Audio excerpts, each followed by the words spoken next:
Hello, Rutgers students. This is Dr. Christopher Young.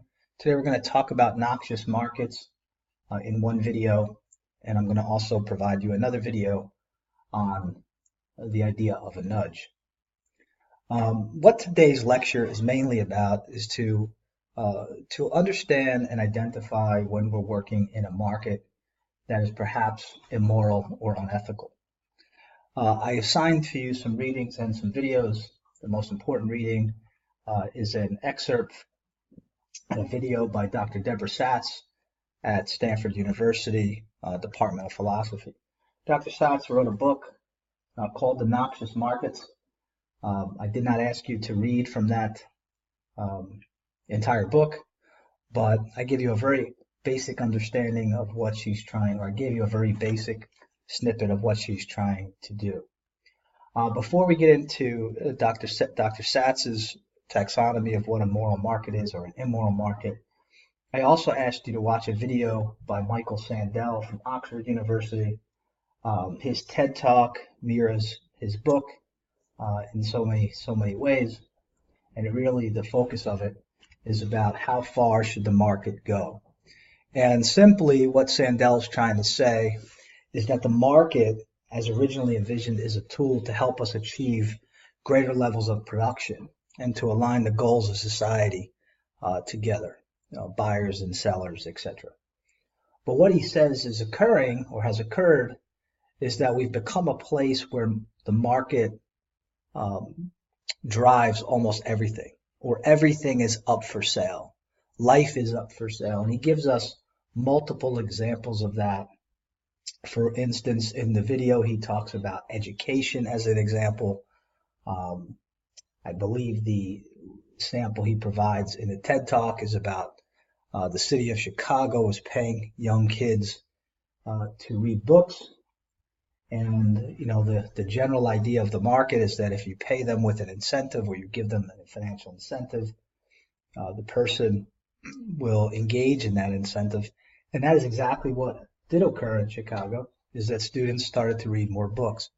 But there was a downside to this type of activity, according to Sandel. One of the activities is that the kids started to pick smaller books, and they wanted to get paid. The second and more important part of this story is that it's driving incorrect behavior. It's measuring the wrong things. And what he's really getting at is this idea of virtue, the same kind of virtue that Aristotle was talking about and what I gave you to read, this idea of virtue ethics or Aristotelian ethics. It eliminates this idea or this passion to read. It focuses on compensation rather than the skill of reading. And this is a general idea or criticism of capitalism. There's other people that have written about this extensively. Karl Polanyi has written a book called The Great Transformation, and he's talking about how the market moves from a tool of society to society becoming a tool of the market. And I'm not going to go into substantial detail in this course, but it's something that you should understand and should be on the lookout for. At what point do we know when the market has gone too far? And at what point do we know that we have to reel the market back in? I kind of went over this already, but sometimes market incentives are not always right. Perhaps sometimes the students are focused only on the outcome rather than the task. This idea that crowds out, this possible virtue of action. And I think this is the case in many industries and in many things that are going on in society. And what you also might take from this is many times when incentives, particularly cash incentives, are driving market behavior, it's typically the people that have the cash that are benefiting the most.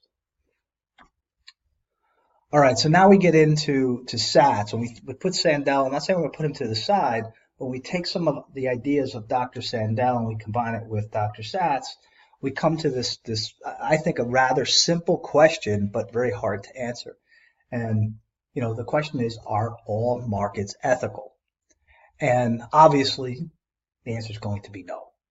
At least based upon my view and the view of some of the folks that I've chosen. There's also some people that would say markets are always ethical. For instance, Milton Friedman in The Market Approach, and you've already watched The Market Approach, and Joseph Heath, The Market Failure Approach. They would probably argue that the markets are ethical under certain circumstances, under certain conditions. So we're going to continue to add on to those conditions using Dr. Satz's framework. So her second question is, what can we use, or how can we tell if markets are moral or immoral? And if you did not get a chance to watch her YouTube video, feel free to do so. It's on your screen at the moment. I believe I provided you a reading. If you got to it, great. Otherwise, I will take you through her framework that she uses to identify an immoral market. And again, this is not a very long lecture. It's a very simple idea, and I like simple ideas, especially for future business executives, especially for accountants who are going to be working with business executives. It's very important to start thinking about, is this an ethical market, an unethical market? You know, what should we be on the lookout for? So let's begin. Dr. Satz has four parameters to her taxonomy. Number one, she says some markets produce harmful outcomes for individuals, and we should be aware of those. And then some markets produce harmful outcomes for society, a broader group, and we should be aware of those. And she uses two variables to drive home the point, or to help us identify when a market is harmful for an individual or when a market is harmful to a society. And those two parameters, or the second two parameters, is something called weak agency, and then the last one is something called extremely vulnerable people.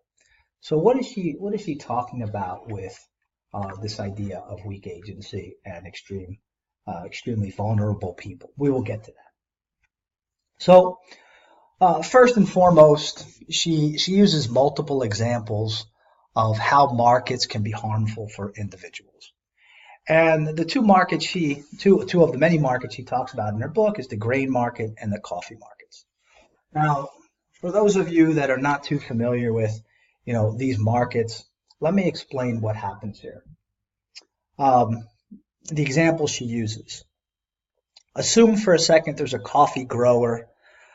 He or she has owned their plot of land for 3, 4, 5 centuries. It's been in their family forever. And they want to grow their business. And lo and behold, comes a financial executive who says to the coffee grower, you should sell your coffee on the commodities exchange. We can help you sell all of your coffee so you have no waste. The coffee grower, let's assume that this coffee grower is a farmer, doesn't have a formal education, and this farmer really is not savvy when it comes to financial services or financial products, particularly the commodities market. Well, what we know throughout history is that a lot of people in these countries loved the idea of selling all of their product and selling their product easily, and they decided to take their coffee and to sell it on the commodities exchange. And let's assume for a second we do that, and the commodity prices go up and they're selling all their coffee. All of these farmers are plush with cash and life is good. But then what happens over time is that maybe a couple negative events occur. For instance, more coffee growers enter the market because they started to realize that their friends have been selling coffee on the market. So now we have an increase in supply of coffee, and the prices get destroyed, or the prices of coffee drop to the point that the price is not even great enough for the coffee market grower to sustain their life. What happens here? Well, there's a poor outcome for a specific group of people. Now, for some of you say, well, that's just the general idea of the market. And I'll explain a little bit more in detail in a second on how this particular market and the way that this transaction, at least the way I'm painting it in this video, are a little bit different. We'll get there. And then the second idea she talks about is this idea that certain markets provide poor outcomes for society. And when I say society, it could include individuals by themselves and or a larger group of people unto itself. And she uses multiple examples in the book and in the video. But one that she brings up is child labor. Now, if you think about child labor, uh, it's a market. Sure is. There's a need for young kids to work in certain countries. If we were to think about some of the developing countries such as India or China, I mean, child labor is still an important issue. I remember when I was going to Turkey, I was traveling through eastern Turkey on the Syria border and southeast Turkey, and I realized that there's a tremendous number of children in the workforce making rugs and making other artifacts, and they weren't going to school. So on the surface, you say, yeah, okay, well, how is that bad for a society and for a person or a group? Because here we have a family that might need this child in the work environment. Well, on the surface, it sounds pretty good. But what Satz has recognized, as well many other economists, is that when children enter the labor force, all things equal, what happens to labor? Well, labor goes up, meaning we have more people in the labor force. Again, all things equal, when labor increases, what happens to price? Price decreases. And this is what she's trying to suggest in her writing, is that maybe there's something about this market that's a little bit different than all other markets. And that's what we'll talk about now. So she jumps into this idea of what we will refer to as a weak agent. And it's a pretty simple idea. She's suggesting that a market is unethical or immoral when the company that's selling a product or a service to a consumer who has limited control or knowledge of its actions. This is what she would refer to as a weak agent. So let's unpack this a little bit more. What really is a weak agent? So I mentioned that farmer, and I spent a fair amount of time in Cuba, and I met some of the farmers in Cuba, and most of them have limited education. Yes, they can read, but they don't really spend much time on finance.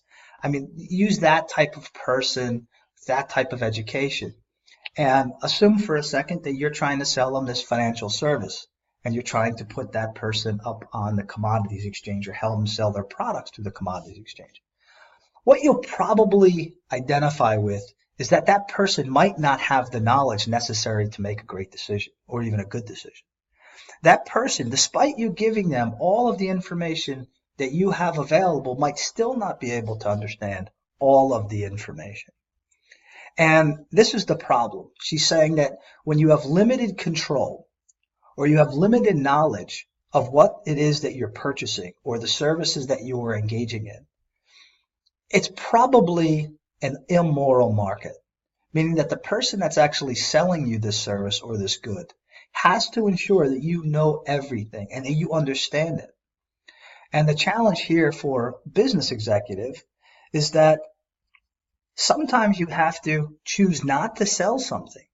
Even if you give someone all of the information that they need, the fine print, all of the details on the labeling slip, all of the details around the adverse effects of this particular drug, et cetera, et cetera.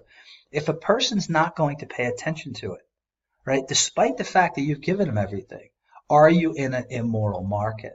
And I think this is what Satz is trying to make us think about. We have to spend time thinking about the people that are buying our products and our services. Do they have enough information to make a proper decision? And if the answer is no, then it's an immoral market. If the answer is, of course, they have enough information, then it's a moral market. And I think what you can probably jump to really quickly here is that this is not binary. This is a gray type of idea, meaning even all of you in this class, you're going to have a master's degree in accounting. Does that mean you know every single thing about accounting? Of course not. Right? There's always going to be areas of weakness. We're not going to have all of the information all of the time. But I guess what she's really getting at is, do we have enough information, right? Do we have enough information to make an educated decision? And this is what I think economists would call bounded rationality. Yes, we're rational. Yes, we're going to make a decision based upon logic and reason, and we're going to wrestle with that. But even the smartest and most intellectual among us, we still have some sort of bounded rationality. So I want you to think about that, right? Especially when we get into our case that you're going to be working on very shortly here. A weak agent is somebody that has limited information.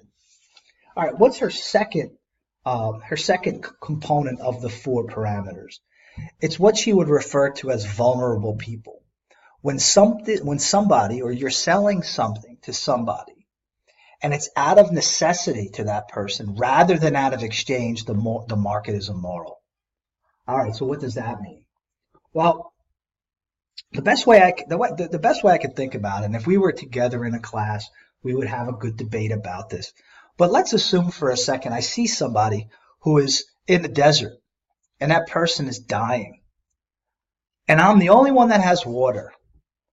And that water, on average, goes for $1 per bottle.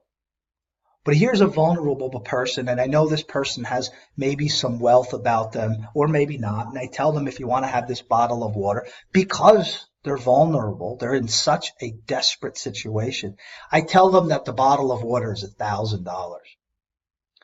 Well, can they really exchange with me if they're desperate? Of course not. They need this water. They need this water to live. So they won't exchange. They'll take what I'm giving them, and they'll take the awful negotiation or the awful deal that I'm providing them. And in that situation, when I'm selling to vulnerable people, it's also considered immoral. So two simple ideas. When I sell to weak agents, people that don't have enough information, it's an immoral market. When I sell to vulnerable populations of people, it's an immoral market. And we can summarize this idea of what she calls noxious markets simply here, right?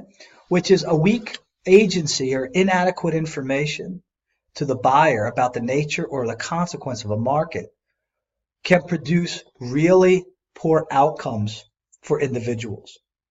It can produce destitution, and as it relates to my coffee example, it can produce harm to the basic welfare and agency of an individual. With respect to vulnerability, right? It's when a person is in desperate needs of one's goods. And what does this do? When I'm selling to people that are vulnerable and they have no other opportunity, it promotes dependence, right? And it undermines democratic governance. It destroys the population of people. And I'm going to give you a couple other examples to drive this point home. So think about the Titanic. Hopefully you all saw the movie with Leonardo DiCaprio, where he's in the front of the boat and he's looking out over the water, and he's with some woman who I forget her name, and they have a love affair. Unfortunately, DiCaprio dies. Well, you've probably all seen the movie, and if you haven't seen the movie, it's probably a good one to watch. Well, anyway, in the Titanic example, there's two types of passengers that are sold sold tickets to get on the boat. There's those people, I say those in quotes, are people who are the rich people, and they could afford lifeboats. And not only can they afford lifeboats, but their ticket also gives them access to the dining lounge. It gives them access to better food.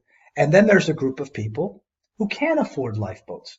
Leonardo DiCaprio in the movie was an artist, starving artist, who couldn't afford a lifeboat. And you think about this and you say, okay, well, I got two types of passengers. Those passengers that can afford to have the nice things, and those passengers that can afford to have the not so nice things. And DiCaprio knew going in, or I should say the person that affords the lower end ticket knew they were not getting a lifeboat. So when you put it in this simple context, is it ethical to allow people to make this choice, right? And I'm just going to pause for a second. Think about that. Is it ethical for a company to sell two types of tickets? Tickets for the rich and tickets for the poor. One has lifeboats and the other has no lifeboats. think about that for a second. Pause the video if you must, and come back after you have a chance to digest that a little bit. So if you did pause and came back, let's get into it. If you did not, let's get into it. So the question again was, is it ethical to sell two types of tickets? Is it ethical to allow people to make this choice? And what SATS says is, no, it's not unethical. It's not ethical, meaning it is unethical. It is immoral. But the answer probably shocks you a little bit. But you'll see the answer might shock you even more. The choice, the reason that this is an immoral action is because the choice is a function of financial resources and information. And faulty information. So let's explain what really happened here. A buyer goes to the ticket window to purchase a ticket to get on the Titanic. And they're asked, would you like to have the ticket with the lifeboat and all these other great services? Or would you like to have the lower end ticket that doesn't have a lifeboat and all these other services? Now, for some of us, particularly college students, right, we're going to say, probably can't afford the expensive ticket, so I'll take the less expensive ticket. Now, assume that to be the case. And the woman behind the counter says, oh, no worries. You don't really have to worry about a lifeboat anyway. This is the Titanic, the unsinkable ship. Wait a second. You're telling me that I can buy one or two tickets, one with a lifeboat, one without. But then at the same time, your marketing collateral says you are the unsinkable ship. What just occurred there? What just occurred is I got some additional marketing that says I don't have to worry about a lifeboat. The lifeboat really is unimportant because the size of this ship is so great and so awesome that it won't sink. This is what she's suggesting creates a noxious market. We have faulty information, which produces awful outcomes for individuals. I think what SATS would probably suggest is the following. When you go up to the ticket window and you ask, what tickets can I purchase? The person behind the window should say to you, you can purchase a ticket with a lifeboat or one without. Oh, if you choose not to purchase the ticket without the lifeboat, the person should say something like, please note we're going through cold waters where there's icebergs. And if an iceberg hits our ship, we have X percentage chance of actually all dying. Would you like a ticket? And if you still say yes, after you have all the information, it's more ethical than if you do not have the information. Now, caution, I'm not saying it's an ethical market, and I'm not saying it creates a noxious market, but when you don't give enough information, it has a better chance of creating a noxious market. And that's what's important here. Here's another one that comes through the book, and this might actually even be in Sandel's book, but it's this idea of trading in toxic waste. Now, I'm not sure how many of you are familiar with trading in toxic waste, but take a very wealthy country that has substantial levels of pollution. What do they do with their pollution? Well, in the 1970s and 1980s, they bury their pollution. Even in some places, they still bury their pollution. But in other countries, what they do is they buy land use in other countries for somebody else to bury the pollution. Take, for instance, Sierra Leone or the Ivory Coast. Very poor. Now, I'm not sure if this is going on, but I'll try to give you an example. Assume a very poor country, a lot of civil unrest, a lot of problems.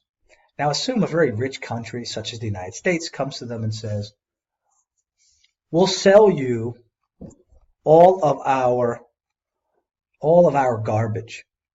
If you buy our garbage, which means you take our garbage, and the price you'll exchange is taking it and putting it on your land, we will pay you X amount of money to do that. Now think this through. If you're a politician on the one side, you're living in a country that's poor, you're living in a country with substantial political and civil unrest, you're living in a country where the people are dying, what do? Well, because you're vulnerable, you might actually take this pollution and put it on in your country, and that pollution might kill people in your country. It might harm them. But the reality is you're doing it because you have no other choice, right? And that's what she's saying is a vulnerable population.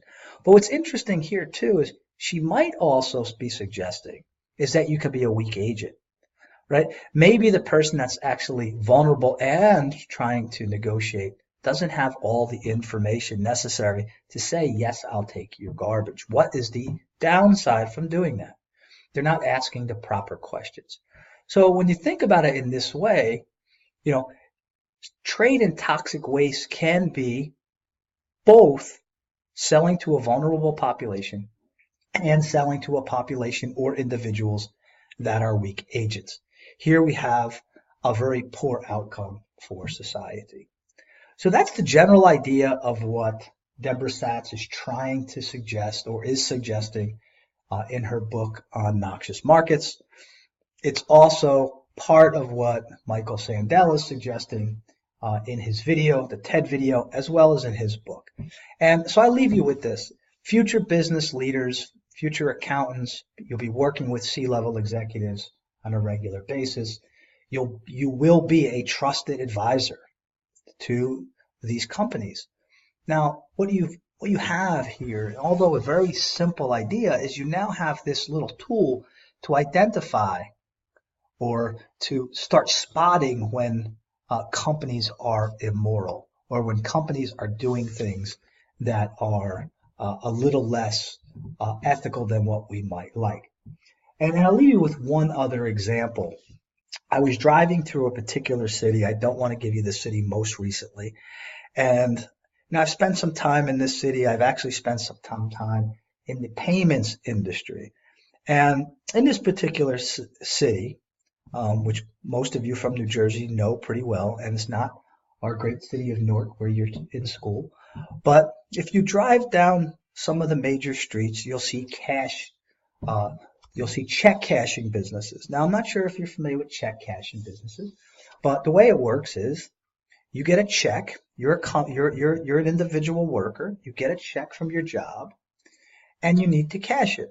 Now, for most of you, I'm going to assume not in this position, you have a bank account. You go to your bank and you cash your check.